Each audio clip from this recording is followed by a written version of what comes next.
वो नेता अखिलेश यादव जी और राहुल गांधी जी देंगे और आपके सवालों की जान पहले से ही नहीं है।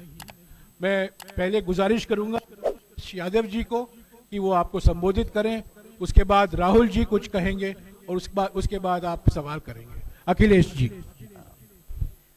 मैं धन्यवाद देता हूं और सबसे पहले मैं अपने प्रेस के साथियों को आपके माध्यम से पूरे देश और प्रदेशवासियों को मैं रामनवमी की बहुत बहुत बधाई और शुभकामनाएं देता हूं। ऐसा त्योहार, ऐसे दिन जहां से अच्छी शुरुआत होती है। मुझे खुशी है इस बात की कि आज कांग्रेस पार्टी के नेता राहुल गांधी जी और समाजवादी पार्टी की आज हम मिलकर के प्रेस कर रहे हैं। पहले चरण का चुनाव उत्तर प्रदेश का होने जा रहा है और जो पश्चिम से हवा चल रही है वो पूरे के पूरे उत्तर प्रदेश और देश के माहौल को बदलने जा रही है। आज गाजियाबाद में बैठे हैं। इस बार भारतीय जनता पार्टी को गाजियाबाद से लेकर के गाजीपुर तक इंडिया गठबंधन सफाया करने का काम करेगा। आज किसान दुखी है। तमाम जो वादे किए थे, भारतीय जनता पार्टी की हर बात झूठी निकली। उनके वादे झूठे। न किसान की आय दोगुनी हुई, न नौजवान को नौकरी रोजगार मिला, और जो सपने दिखाए थे विकास के वो भी अधूरे हैं। जो इनका नैतिकता का बुलबुला था वो भी टूट गया। इलेक्टोरल बॉन्ड ने इनका बैंड बजा दिया। भारतीय जनता पार्टी सभी भ्रष्टाचारियों का गोदाम बन गई। न केवल भ्रष्टाचारियों को ले रहे हैं, बल्कि भ्रष्टाचारियों ने जो कमाया है उसको भी अपने साथ रख रहे हैं।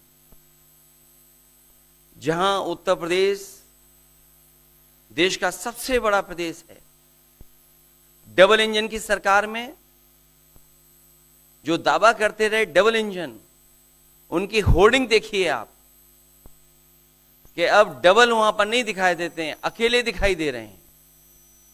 इनके प्रत्याशी होर्डिंग से गायब हैं और चुनाव के बाद होर्डिंग पे जो अकेले हैं वो भी गायब हो जाएंगे और सफाया होने जा रहा है।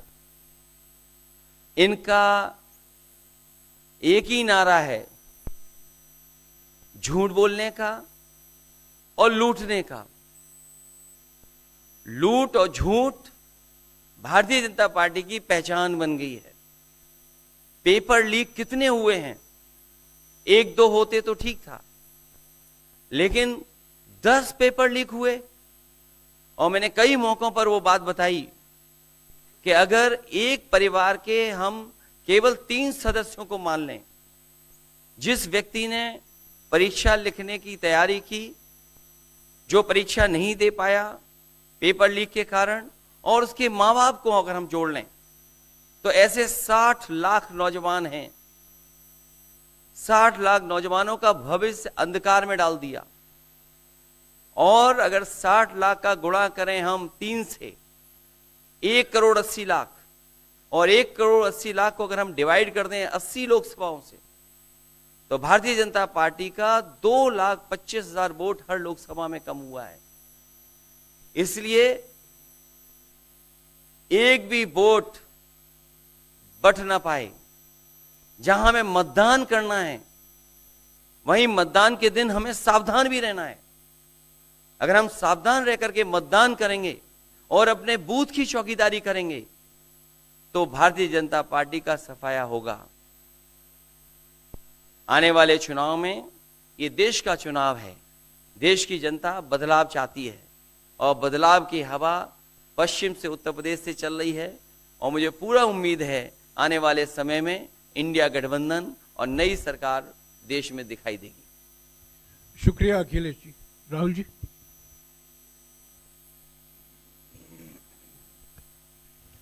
नमस्कार। रामनवमी की आप सबको, देश को बहुत बहुत शुभकामनाएं। ये चुनाव विचारधारा का चुनाव है। एक तरफ आरएसएस और बीजेपी जो संविधान है, लोकतांत्रिक सिस्टम है, उसको खत्म करने की कोशिश कर रही है, और दूसरी तरफ इंडिया गठबंधन, कांग्रेस पार्टी संविधान को, लोकतंत्र को डिफेंड करने की कोशिश कर रही है, उसकी रक्षा कर रही है। चुनाव में 2-3 बड़े मुद्दे हैं। सबसे बड़ा बेरोजगारी, दूसरे नंबर पर महंगाई, भागीदारी। मगर बीजेपी 24 घंटा डिस्ट्रैक्शन करने में लगी रहती है। कभी प्रधानमंत्री समुद्र के नीचे चले जाते हैं, कभी आसमान में सी प्लेन पे चले जाते हैं, मगर जो मुद्दे हैं उनके बारे में ना प्रधानमंत्री ना बीजेपी बात करती है। कुछ दिन पहले प्रधानमंत्री ने एएनआई को बहुत लंबा इंटरव्यू दिया। स्क्रिप्टेड था, मगर फ्लॉप शो था। प्रधानमंत्री जी ने उसमें इलेक्टोरल बॉन्ड्स समझाने की कोशिश की। प्रधानमंत्री जी कहते हैं कि इलेक्टोरल बॉन्ड्स का सिस्टम ट्रांसपेरेंसी के लिए लाया गया, राजनीति को साफ करने के लिए लाया गया। अगर यह सच है तो उस सिस्टम को सुप्रीम कोर्ट ने रद्द क्यों किया? और दूसरी बात, अगर आप ट्रांसपेरेंसी लाना चाहते थे तो जिन लोगों ने आपको पैसा दिया, बीजेपी को पैसा दिया, हजारों करोड़ रुपए दिए, उनका नाम आपने क्यों छुपाया था? और जिन तारीखों पे उन्होंने आपको पैसा दिया उसको आपने क्यों छुपाया था? पता लगता है हजारों करोड़ रुपए का कॉन्ट्रैक्ट किसी कंपनी को मिलता है, उसके एकदम बाद वो कंपनी बीजेपी को पैसा देती है। सीबीआई की इंक्वायरी होती है, ईडी की इंक्वायरी होती है, किसी कंपनी पर शुरू होती है, उसके 10-15 दिन बाद कंपनी करोड़ों रुपए बीजेपी को देती है, और फिर सीबीआई की इंक्वायरी, ईडी की इंक्वायरी बंद हो जाती है। सड़क पे इसको एक्सटॉर्शन कहते हैं, एक्सटॉर्शन कहते हैं सड़क पे। तो ये जो है इलेक्टोरल बॉन्ड्स का जो स्कीम है, ये दुनिया का सबसे बड़ा एक्सटॉर्शन का स्कीम है। हिंदुस्तान के सारे बिजनेसमैन इस बात को समझते हैं, जानते हैं, और प्रधानमंत्री जितनी भी सफाई देना चाहें कोई फर्क नहीं पड़ने वाला है, क्योंकि पूरा देश जानता है कि प्रधानमंत्री भ्रष्टाचार के चैंपियन है। धन्यवाद। शुक्रिया राहुल जी। अच्छा, एक और बात, आपने जयराम जी आपने कहा कि जो भी आपको क्वेश्चंस पूछने हैं आप पूछेंगे, और ये ओपन एंडेड प्रेस कॉन्फ्रेंस है। बट इसमें एक और बात, मुझे पहले ही 2-3 बीजेपी वाले क्वेश्चंस पता लग जाते हैं, तो वो तो गारंटी पूछे जाएंगे, तो उनके लिए मैं तैयार हूं। आजकल गारंटी का जमाना है राहुल जी। पहला सवाल महिकार सिंह जी, हिंदुस्तान दी डेली से। माइक दीजिएगा।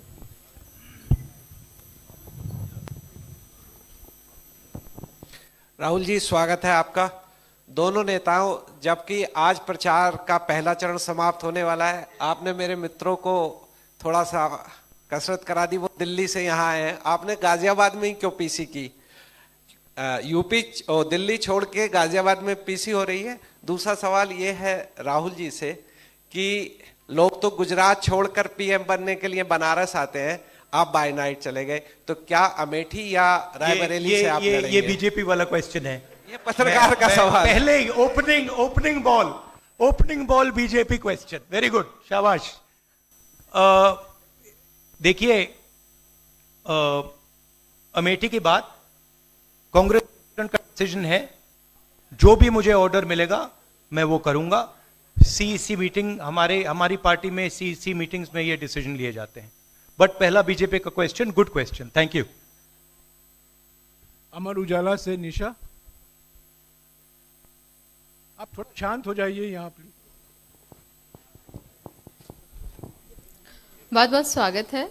मेरा सवाल आपसे ये है कि यूपी में न केवल यूपी में बल्कि पूरे देश में इस बार कांग्रेस ने अपने बहुत कम प्रत्याशी 268 अभी तक सामने आए हैं और यूपी में तो 80 सीटों के मुकाबले केवल 17 सीट हैं। ऐसा क्यों? क्या ऐसा मान के चल रही है कांग्रेस कि आप कमजोर चल रहे हैं या यूपी में कमजोर है कांग्रेस, इसलिए सपा या आपके गठबंधन बाकी सहयोगी पार्टी सीट नहीं देना चाह रही हैं?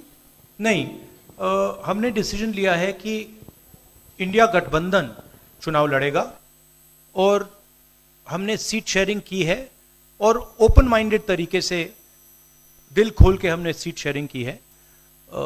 हम चाहते हैं कि थोड़ी सी हम फ्लेक्सिबिलिटी दिखाएं और ओपन माइंडेड तरीके से हम चुनाव लड़ें। इसीलिए हमने स्पेस हम अपने पार्टनर्स को दी है, पर इसका कोई कमजोरी का मतलब नहीं है। पीटीआई से अनवर। राहुल जी, मेरा सवाल आपसे है कि पिछले बार जो आप दोनों लोगों का गठबंधन था वो सफल नहीं हो सका उत्तर प्रदेश में।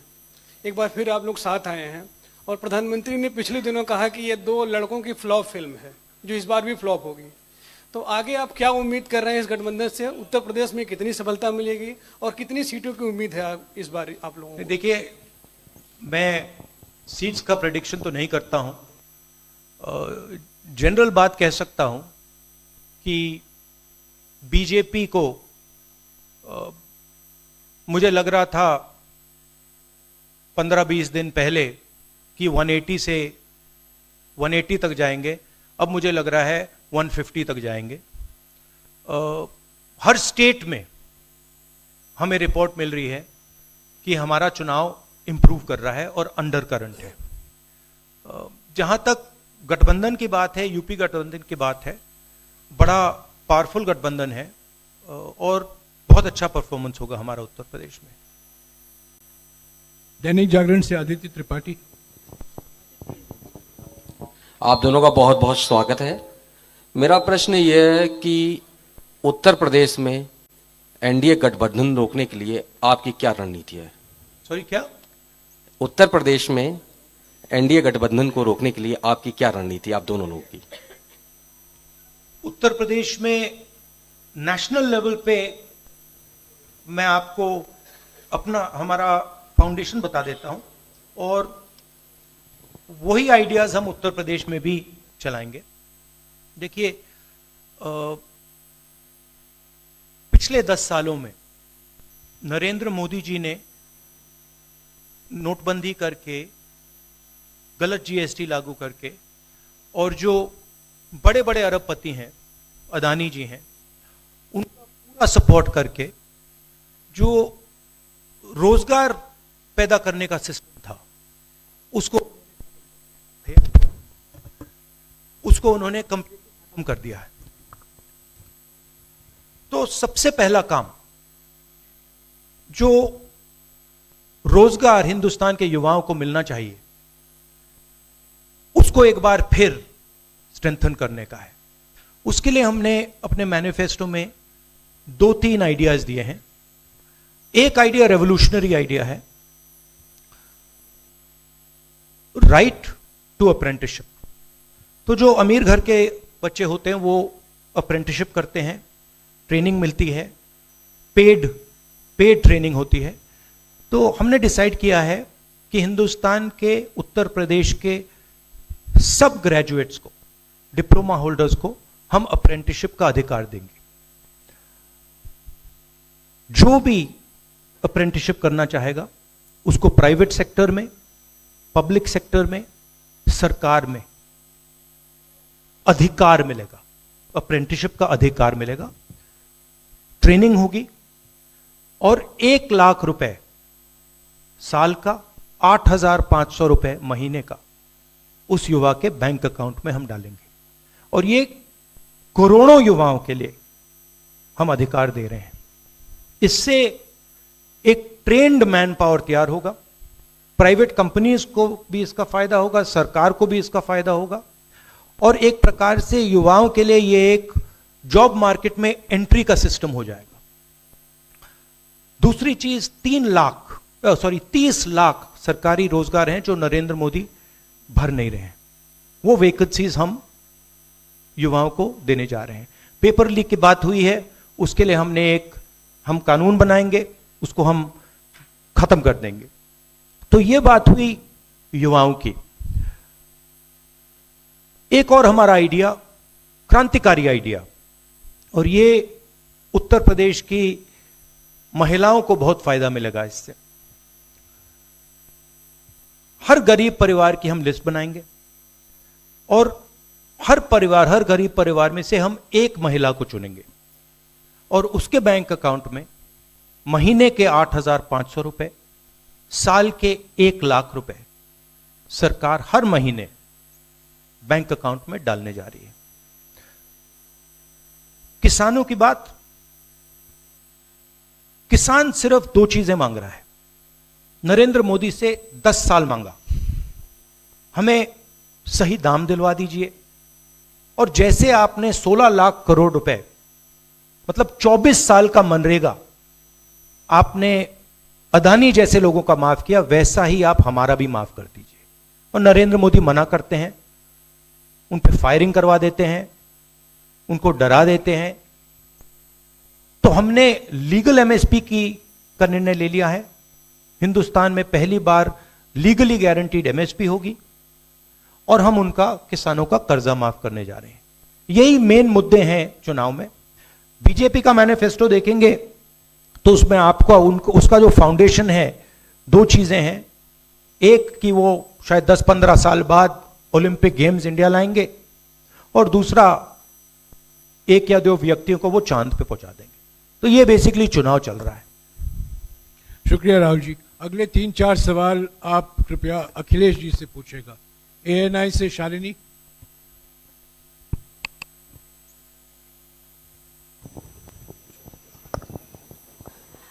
पहला सवाल राहुल जी से है। अखिलेश जी से पूछेगा प्लीज। उन्होंने कृपया लगा दिया, इसलिए अब हमसे पूछिए। दोनों से पूछूंगी सर। पहला सवाल राहुल जी से है, जैसे कि पीएम ने कहा है कि मैं देश बचा रहा हूं, लेकिन इंडिया अलायंस जो है वो परिवार बचा रहा है, इस पर क्या कहेंगे सर? और जो दूसरा सवाल, सेकंड बीजेपी क्वेश्चन। सर दूसरा जो सवाल है मेरा वो ये है, जादूगर कहा है उन्होंने राहुल जी को, और उन्होंने कहा ANI को जब इंटरव्यू दिया उसमें बोला कि ऐसा कौन सा जादू है कि एक झटके में गरीबी मिटा सकते हैं।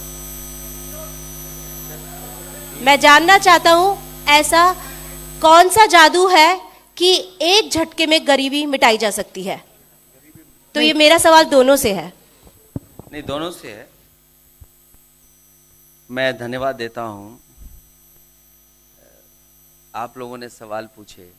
हालांकि कुछ सवाल आपने राहुल जी से पूछे थे। एनडीए को पीडीए हराएगा, एनडीए को पीडीए हराने जा रहा है, एनडीए को पीडीए हराने जा रहा है। और जहां तक सवाल परिवारवाद की बात है, आज नवरात्र है, आज शुभ दिन है। भारतीय जनता पार्टी के लोग संकल्प लें कि ना किसी परिवार वाले को टिकट देंगे और ना किसी परिवार वाले से वोट मांगेंगे। और गाजियाबाद में कार्यक्रम इसलिए किया है क्योंकि हम दोनों लोगों ने संकल्प लिया है। वो तो इंडिया गठबंधन का नाम भी ठीक से नहीं ले पाते हैं। INDIA तो इंडिया होता है, इंडी कब से हो गया? यहां से सफाया होगा गाजीपुर तक। जो 14 में आए थे वो 24 में चले जाएंगे, और यूपी वाले स्वागत भी अच्छा करते हैं, और इस बार तो ढोल नगाड़ा और सब कुछ की तैयारी है। इस बार विदाई भी बहुत शानदार होने जा रही है। टाइम्स नाउ भारत रंजीता अखिलेश जी से। जो आपने जो गरीबी को एक झटके में मिटाने की बात की, देखिए ये कोई नहीं कह रहा है कि गरीबी को एक झटके में मिटाया जाएगा। हम ये कह रहे हैं कि गरीबी को गहरी चोट पहुंचाई जा सकती है, और तरीके मैंने आपको बताए हैं। नरेंद्र मोदी जी ने पूरा का पूरा फोकस 22 लोगों पे किया है, 22-25 लोगों पे किया है। आज की सच्चाई है कि 22 लोगों के पास उतना धन है जितना 70 करोड़ लोगों के पास है। गरीबी का यह भी कारण है कि नरेंद्र मोदी जी ने सारा का सारा धन कॉन्सेंट्रेट कर दिया है, 20-25 लोगों को पकड़ा दिया है। मैं जाति जनगणना की बात कर रहा हूं और मैंने ये बात बहुत बार उठाई है। भागीदारी की बात होती है। हिंदुस्तान के किसी भी इंस्टीट्यूशन में आपको ना पिछड़े वर्ग के लोग मिलेंगे, ना दलित मिलेंगे, ना आदिवासी मिलेंगे, ना गरीब जनरल कास्ट के लोग मिलेंगे। मैंने मीडिया के बारे में बात उठाई। मीडिया में आपको बड़े बड़े एंकर्स दिखते हैं।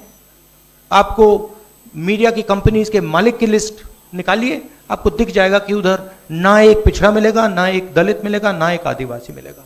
तो हम क्रांतिकारी काम करने जा रहे हैं। जाति जनगणना, महिलाओं को गरीब महिलाओं को 1 लाख रुपए, युवाओं को अप्रेंटिसशिप का कानून, अप्रेंटिसशिप का अधिकार, उनके बैंक अकाउंट में 1 लाख रुपए, किसानों को एमएसपी।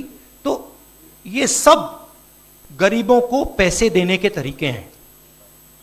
नरेंद्र मोदी जी ने पिछले 10 साल में गरीबों को कुछ नहीं दिया, तो ये हम करने जा रहे हैं। हाँ रंजीता अखिलेश जी से। हाँ, अखिलेश जी से ही सवाल है। राहुल जी ने अभी जितनी भी चीजें कही, अखिलेश जी से। नहीं, मैं सवाल पहले जितनी भी चीजें कही वो तमाम चीजें कांग्रेस के घोषणा पत्र में है। क्या इंडिया गठबंधन का अपना कोई साझा जो है वो मैनिफेस्टो होगा? अखिलेश जी, क्या जो राहुल जी कह रहे हैं क्या वही तमाम चीजें सपा की भी है, या सपा कुछ अलग भी घोषणाएं कर रही है चुनाव में? इंडिया गठबंधन नई उम्मीद है, और जैसा कि राहुल जी ने कहा कि उनके मैनिफेस्टो में बहुत सारी चीज़ें हैं जिससे गरीबी दूर की जा सकती है। उसी से जोड़ करके मैं ये कहना चाहता हूँ कि जिस समय हमारा देश का किसान खुशहाल हो जाएगा, जिस दिन देश के किसान को अपनी लाभकारी मूल्य मिलने लगेगा फसल का, और मैं समझता हूँ जितने भी राजनीतिक दल हैं और खासकर जो इंडिया गठबंधन के साथी हैं, वो ये बात कह रहे हैं कि हम एमएसपी की गारंटी देंगे या किसानों को लाभकारी मूल्य देंगे, और जिस दिन भारत सरकार किसानों की आय बढ़ा देगी, गरीबी दूर होना शुरू हो जाएगी। और मैं कई मौकों पर कह रहा हूं कि जाति जनगणना भी एक हमारा मुद्दा है।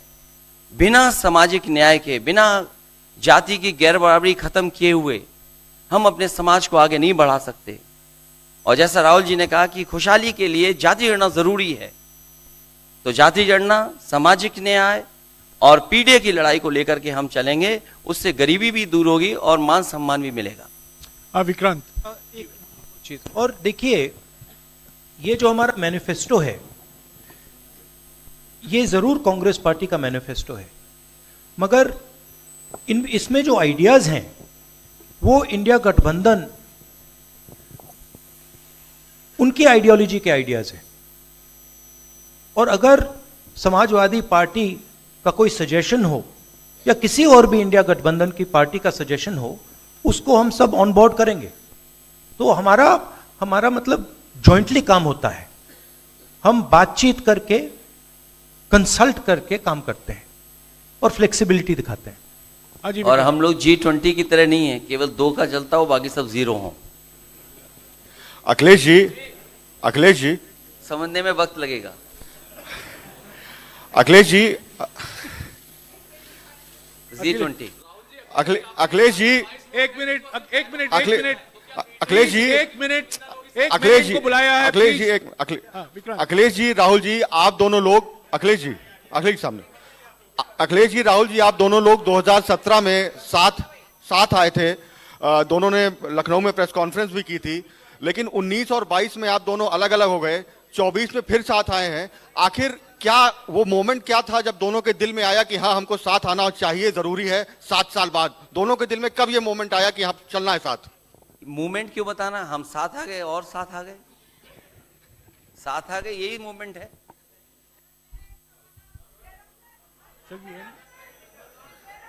साथियों, अभी दोनों नेताओं को जाना है। उसके पहले हमारा गठबंधन का एक गीत है, वो जारी किया जाएगा। और हमारे 4 उम्मीदवार जो हैं वो राहुल जी और अखिलेश जी से एक फोटो खिंचवाएंगे। पहले गीत सुनिएगा, गीत देखिएगा। प्रेस कॉन्फ्रेंस समाप्त हुआ है, प्रेस कॉन्फ्रेंस समाप्त हुआ।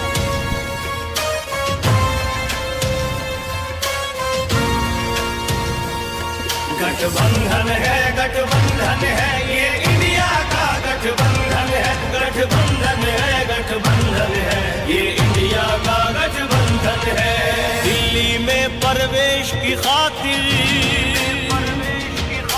राहुल और अखिलेश की खातिर संविधान बचाना है तो वोट करो इस देश की खातिर। उम्मीद किसानों की इनसे, मजदूरों की आस यही है। देश बदलना है इनको ही, बहनों का विश्वास यही है। जन जन की आवाज यही है। दिल्ली में प्रवेश की खातिर राहुल और अखिलेश की खातिर वोट करो इस देश की खातिर। वोट करो इस देश की खातिर, राहुल अखिलेश की खातिर।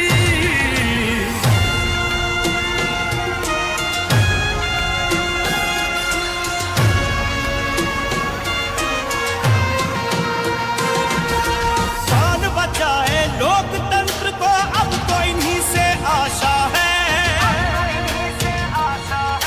सच पूछो तो इनका जीवन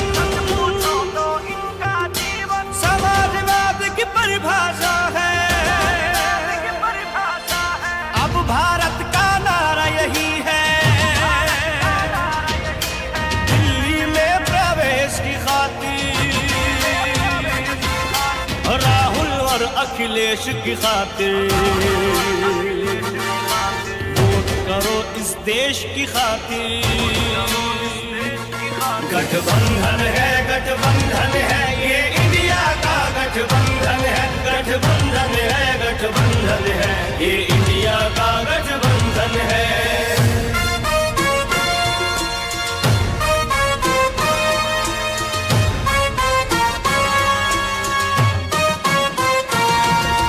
नेताजी के लाल तुम ही हो और देश का मान तुम ही हो।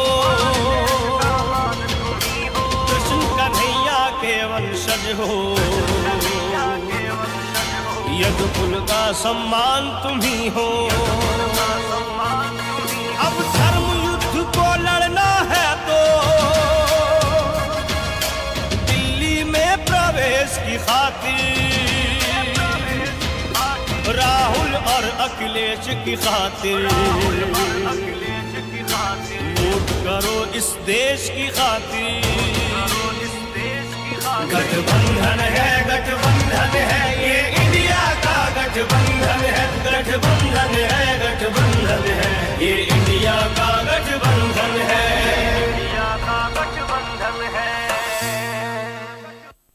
साथियों, अभी हमारे उम्मीदवार हैं डॉली शर्मा गाजियाबाद से, अमरपाल शर्मा जी बागपत से, महेंद्र नागर गौतम बुद्ध नगर से और शिवराम वाल्मीकि जी बुलंदशहर से कृपया मंच पर आइए और राहुल जी और अखिलेश जी के साथ फोटो खिंचाएंगे।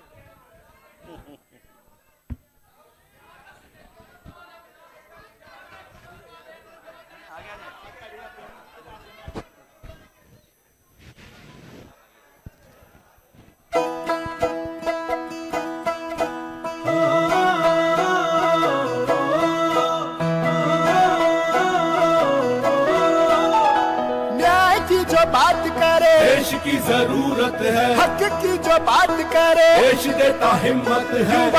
युवाओं में जाकर एक जज्बा जगाकर हम नौकरियां पक्की करेंगे, किसानों के हक में जुड़े हम रहेंगे, हर एक की तरक्की करेंगे।